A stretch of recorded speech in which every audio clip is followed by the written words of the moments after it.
Hey, welcome to EPN. My name is Victor Lucas, and we bring you the latest in everything cool every single day, thanks in a large part to our pals at the VFS School of Game Design.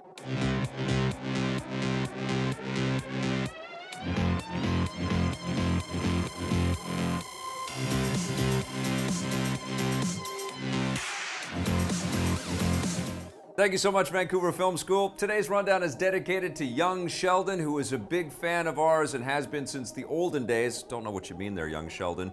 And he also wants to impress his online friends. So there you go. This rundown is all yours.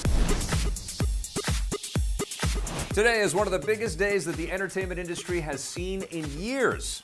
October 27th marks the release date of no less than 3 massive games: Super Mario Odyssey, Assassin's Creed Origins, and Wolfenstein 2: The New Colossus. As if that wasn't enough, Netflix has also released the highly anticipated second season of Stranger Things, and because today is a Friday, there are also new movies in theaters like Jigsaw, the reboot of the Saw franchise. As for the games, this seems to happen every year. Big releases always tend to launch in late October because it's the perfect time to get a game in stores right before the busy holiday shopping season. So this time of year is kind of like the summer box office is to the movie industry. We hate to complain, but it does mean that gamers have to speed their way through one game in order to get to the next one. But that's probably the silliest first world problem imaginable. We've already got reviews of Super Mario Odyssey and Assassin's Creed Origins up on our channel, and we are working on Wolfenstein. Now that they're all in stores, what game are you looking forward to playing the most? Let us know in the comments below. The Fast and the Furious franchise might be getting back its most reliable wheelman. Filmmaker Justin Lin, who helmed no less than 4 of the Fast and Furious movies, is in talks to return to the franchise to direct the upcoming 9th installment. That's according to star Vin Diesel, who revealed the news during a recent Facebook live stream, where he also implies that Lin might helm the planned 10th movie as well. If Justin Lin does return, it would be his first time at the helm since 2013's Fast and Furious 6. Since then, he helmed the sci-fi action movie Star Trek Beyond, which should prepare him if the new Fast movies decide to go totally out of this world and bring the characters into space. It wouldn't be much crazier than the last movie.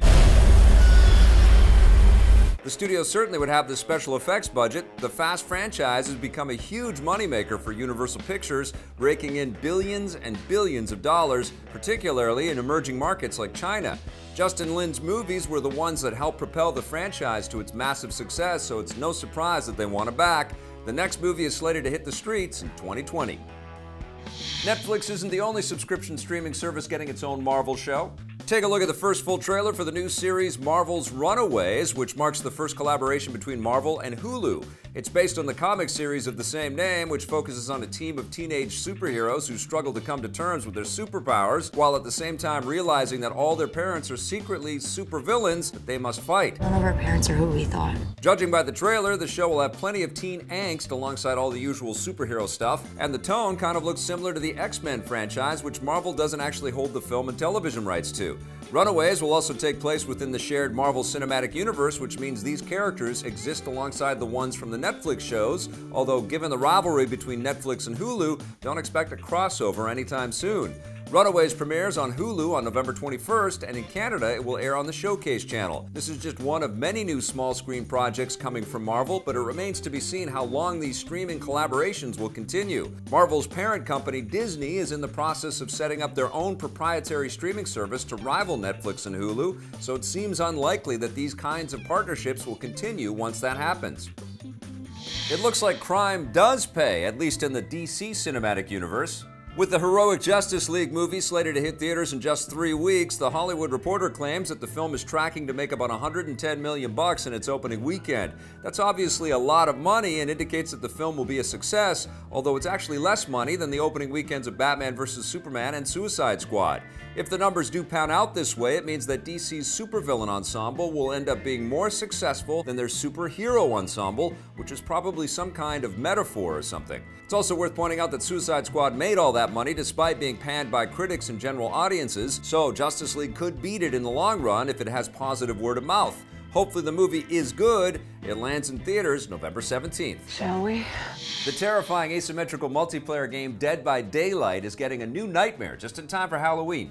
Freddy Krueger, the killer from the Nightmare on Elm Street series, is now available as a playable character in the game. Players will be able to slip on his claws and then try to take down their friends, and given the more fantastical nature of Freddy, he'll have an assortment of new dreamlike powers at his disposal. He comes with his own map and survivor character, and the bundle is priced at $8 Canadian. Freddy isn't the first movie maniac to be playable in Dead by Daylight. The game already features the Texas Chainsaw Massacre's Leatherface and Halloween's Michael Myers. Sadly, Friday the 13th villain, Jason, is only available in his own asymmetrical multiplayer game, so don't expect him to pop up anywhere else for the time being. And that wraps us up for the rundown. Have yourselves a fantastic weekend. Remember, if you'd like to learn more about game design, visit our friends at VFS.edu. We'll be back again on Monday with a brand new episode for you. In the meantime, you've got lots of games to play and lots of EP content to check out. And if you dig our stuff, don't forget to hit subscribe and that little bell button too.